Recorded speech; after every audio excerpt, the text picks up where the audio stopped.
Les 10 et 11 octobre 2015, le Palais des Congrès de Juan-les-Pins s'est transformé en un véritable temple de la science et de l'innovation. 5000 personnes se sont pressées autour des 62 stands pour assister à des dizaines de démonstrations.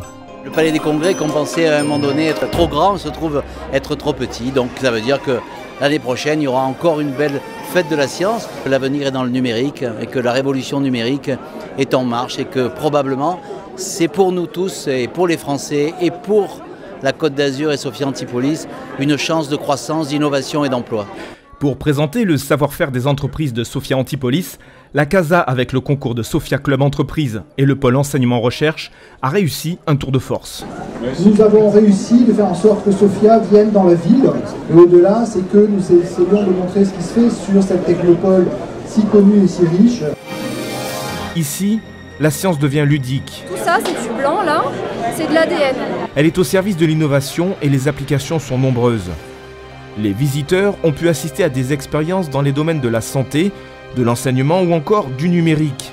Les entreprises de la technopole sophipolitaine ont proposé des produits de leur recherche qui seront les standards de demain. Là, c'est vraiment pour de l'immersion, c'est-à-dire que quand on doit faire un acte d'achat, on veut voir à quoi ça ressemble, donc ça va être l'hôtel ou une destination, de pouvoir être dedans. Et on sait que ce genre de technologie, à l'avenir, sera dans les foyers de manière générale. Sur le territoire de la CASA, les innovations sont en constante évolution.